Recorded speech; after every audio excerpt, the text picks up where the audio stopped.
Okay, magandang araw mga kapatid, Noxy Vlog. Andito tayo ngayon sa Rusi, Porac, Pampanga, no? Meron tayong nasilip dito mga kapatid na bagong-bago. Ito yung inaantay natin.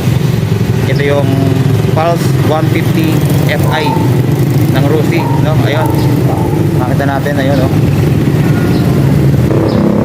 Ayan. Makita natin.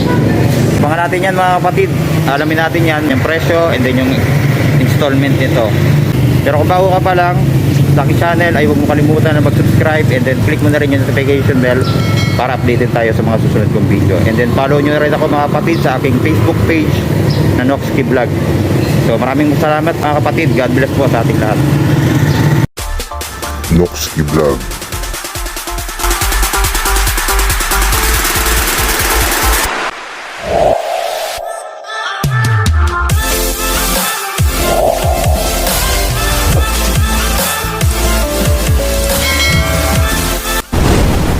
Noxy Vlog.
Okay, andito tayo ngayon mga kapatid sa Porac, Pampanga, no? Ito yung Rusi branch nila dito.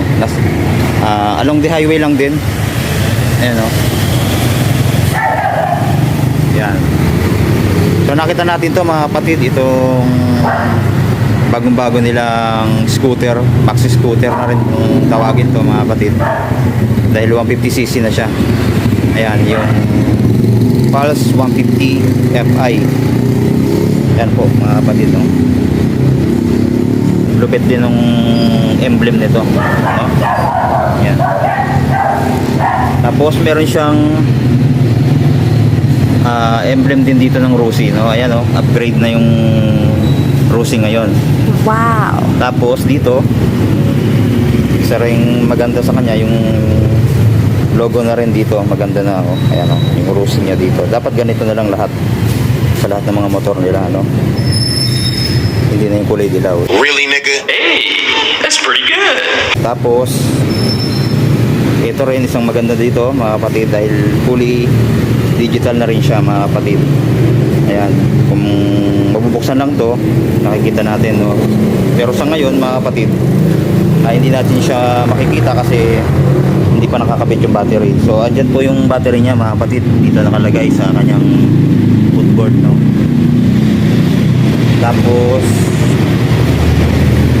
sa kanyang itsura, ito makita natin, ito yung kanyang mukha, no? Makikita natin meron daw pagkakahawig to mga kapatid sa ano, KRB 180 yung forma nila, pareho daw. Pero meron pa rin iniba dito si Rusi, no? Makikita naman natin, no? Ayan. Tapos fully LED na rin mga kapatid yung mga ilaw nito. Magsimula dito sa kanyang headlight, then meron din siyang park light dito. Ayan. Maganda mga kapatid, no? Tatlo yung design niyang ilaw. Tapos meron din siyang parang winglet dito. Ayan, oh, yung design niya. Tapos pati signal light andito, ayan, LED na rin yan. Yan, napaka aggressive nung mukha nito. Para siyang ano, kita mo si Optimus Prime. Paano masabi? Ganun yung mukha niya, no? Astig, mga kapatid, no? Tapos sa fender dito sa harapan, ayan, no? Bulky siya, mga kapatid. Ayan, no? Malaki. Tapos glossy. Tapos dito matte black na ito. So glossy black pala to, mga kapatid, itong pinapakita ko dahil nagandahan ako sa kanyang kulay. Looks premium, mga kapatid. Pero meron pa namang isang kulay dito na kulay glossy yellow. Ito maganda rin to, mga kapatid, yung glossy yellow. Pero dito tayo, mga kapatid, sa black. Yan. Naka-disc brake na rin yung kanyang harapan. Ayan. Tapos naka-sensor, mga kapatid, yung kanyang speedometer. Hindi po ito ABS, no, mga kapatid. Isang maganda rin, mga kapatid, ay tubeless na yung kanyang gulong. Ayan. Tapos ang size naman ng gulong dito ay 110 by 70 by 12. Size 12 siya, mga kapatid. Naka-telescopic fork. Then naka single pot caliper, mga kapatid, na malaki naman, mga kapatid, yung caliper niya rito. So ayan. Then dito, ayan, meron siyang windshield dito na black din. Ayan, makita natin. Tapos may mga bolts siya dito, 4 yan. Makita natin. Okay na rin, maganda na rin, mga kapatid. Then dito tayo, mga kapatid. Yun yan, kanina sinabi ko na fully digital na siya, no? Meron siyang pindutan dito, mga kapatid, pagka gusto nating ibahin yung takbo, no? Yung trip meter, andyan din, mga kapatid. Tapos sa kanyang handle, ayan, naka naked handlebar. Yan yung isang panlaban din ito, mga kapatid, no? Naka naked na siya. Sa mga ibang nagmomotor ng Maxi scooter, gusto nila naka naked handle, mga kapatid. So ito, naka-design na siya para doon, mga kapatid. Okay na, mga kapatid ko. Yan, maganda yung mga ginamit na switch dito, mga kapatid. Yan, no, looks premium. Then meron din siyang lock dito sa brake. Yan, no. Okay din to. Then meron din siyang yan, fast switch. Then high and low meron din. Tapos hazard meron din, mga kapatid, oh. Ayan. Turn signal light. Tapos yung busina. Then dito sa kabila ay meron siyang kill switch. Ayan. Kill switch niya meron pa rin. Then may bukasan pa rin ng ilaw. Tapos yung electric starter niya. Then sa throttle okay din, no? Ayan. Tapos meron pa siyang auxiliary, no? Hindi ko alam kung gumagana to, mga kapatid.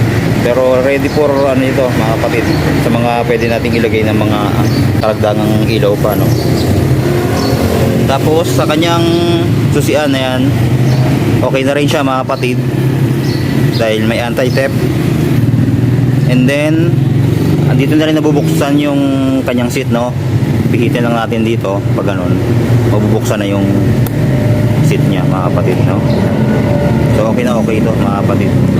Tapos meron siyang bulsa, isang piraso dito na malalim, kasyang kasya yung cellphone. And then meron siyang USB charging port. Yan, okay na okay, mga kapatid, no? Meron siyang USB charger. Yan, makita natin. Okay to. Tapos dito nga yung battery niyan. And then tapos dito, ito may bukasan dito, pero may takip to, mga kapatid, no? Hindi lang nakalagay. Nandito nakalagay yung kanyang chassis number, no? Ayan. Tapos meron din siyang utility hook. Ayan. Okay na okay yan, mga kapatid. Tapos sa kanyang footdex, yan, mahaba din, no? Pwede nating ilagay dito yung paa natin hanggang dito. Tapos sa kanyang footdex angkas, ayan, ito, ayan, oh, maganda rin, no? Kakaiba din yung design niya. Na alloy naman to, mga kapatid. Tapos sa kanyang side stand, hindi siya yung wala siyang kill switch, no? Ordinary lang to. Meron siyang stopper dito. Ayan, no? Na goma. Tapos sa center stand, okay din, maganda din yung metal na ginamit. Then sa pangkagandahan, meron pa rin siyang kickstart. Ayan. Oh, pwede pa rin kahit na malubat yung battery natin, pwede pa rin nating mapaandar yan. Then ito yung kanyang airbox. So hindi pa to ano, no, liquid cooled, air cooled pa rin siya. Wala namang problema doon. Okay pa rin yan kahit i-long ride natin. Then naka single shock dito sa likod. Ayan, makita natin. Tapos naka drum brake yung kanyang preno sa likod. Ayan.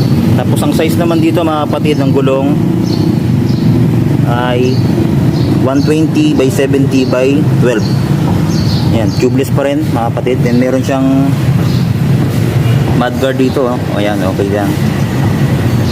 Tapos dito, ito nga yung isang maganda, yung kanyang emblem dito ng Pulse 150 Fi. Then dito tayo sa likod. Ito, isang maganda rin mga kapatid, yung kanyang taillight, napakaganda, ang laki. Visible siya mga kapatid, no? Kita-kita. Ayan, LED na rin po yan. Tapos meron din siyang DRL na ilaw dito.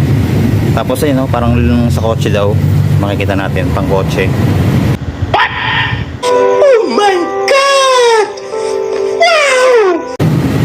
Tapos sa fender niya sa likod, ayan, malapad din, bulky, malaki siya. Tapos LED na rin mga kapatid yung kanyang signal light. Then dito mga kapatid, sa kanyang muffler, nakita natin, ayan, maganda rin yung design nito mga kapatid, no? Tapos ito yung kanyang dulo, ganda rin, ganda yung design. Tapos yung kanyang pan, ito, robotics mga kapatid yung design, no? Tapos dito yung kanyang langis mga kapatid. Then sa grab bar, okay din, yan, no? Malapad, na glossy black naman mga kapatid. Tapos sa upuan, yan, malapad yung upuan niya. Tapos maganda rin yung fabric na ginamit, kasi malambot din siya mga kapatid, no? Hindi siya matigas. Okay na. Okay na okay ito mga kapatid.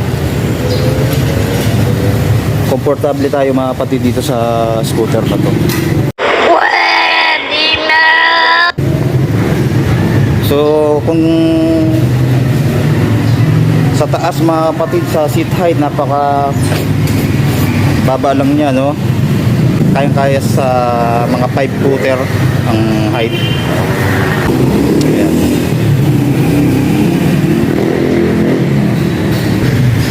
Ito naman mga kapatid yung kanyang compartment. Ayan. Malaki din mga kapatid, oh. Malapad din. Pero hindi kasya yung ano, full face, half face mga kapatid. Kasya dito. Ayan. Tapos ayan yung kanyang plastic sa upuan, okay din, maganda rin. Tapos ito yung kanyang fuel tank. Tapos yung fuel tank capacity nito ay nasa 5 liters mga kapatid. No, okay na rin siya mga kapatid pang long ride. Ayan. Sa mga gustong kumuha ng mga scooter, ito okay na to mga kapatid dahil FI na siya. Ito yung isang kulay mga kapatid. Maganda rin tong kulay yellow, oh. Sa mga hilig sa light color, yan, Pulse 150 na kulay glossy yellow. Yan. Ganda rin siya. Okay, so yan lang po mga kapatid. Maraming salamat sa panonood ninyo. God bless po sa ating lahat.